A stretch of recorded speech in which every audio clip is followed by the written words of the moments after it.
আমাৰ কবিৰ শইকীয়াৰ বাঘ বেটা সংস্কৃতিৰ এই গ্ৰন্থখনৰ উন্মোচনী সভাত উন্মোচক হিচাপে থাকি মই আনন্দিত।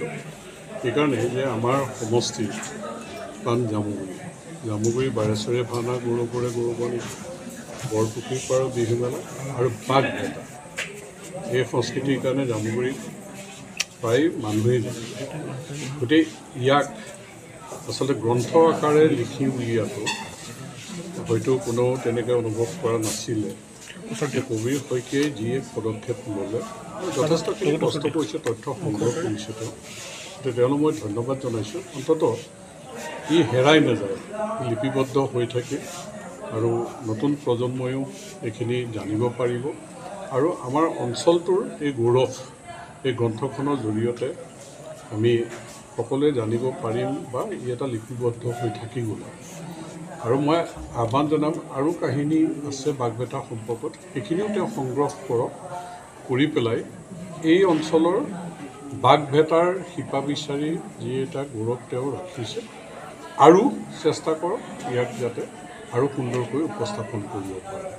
গতিকে তেওঁলোক মই ধন্যবাদ জ্ঞাপন কৰিছোঁ। আৰু লগে লগে জামুগুৰিৰ অন্যান্য ক্ষেত্ৰত যিখিনি গৌৰৱ আছে সাংস্কৃতিক জগতখনত, সেইখিনিও তথ্যভিত্তিক তেওঁ লিখনিৰে আৰু লগতে যদি আমিও কৰে, সেইটো আচলতে আমাৰ এটা নৈতিক দায়িত্বই আছে যে আমাৰ এই কথাবিলাক হেৰাই যাবগৈ, নহ'লে সাধু কথাৰ নিচিনা হ'ব।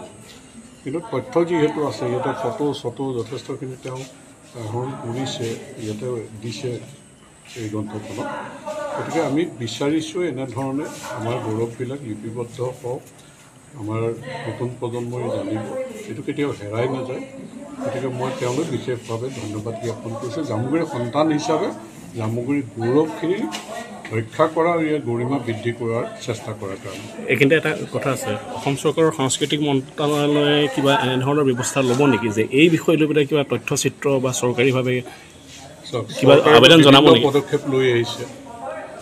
অসমখনৰ যি গৌৰৱোজ্জ্বল ইতিহাস আছে, বীৰ বীৰংগনাসকলৰ যিবিলাক বীৰত্বৰ কাহিনী আছে, আমাৰ সাংস্কৃতিক বা ক্ৰীড়াৰ দিশতো যিখিনি আছে, সেইখিনি সংৰক্ষণ কৰা, সেইখিনি বা তথ্য সহকাৰে ৰখাৰ আৰু তেওঁলোকে তথ্যচিত্ৰ নিৰ্মাণ কৰাৰ ক্ষেত্ৰতো পদক্ষেপ গ্ৰহণ কৰি আহিছে। গতিকে আমিও এই কথাখিনি সাংস্কৃতিক মন্ত্ৰালয়ত আমি জনাম, গতিকে তেওঁলোকে নিশ্চয় চিন্তা কৰিব।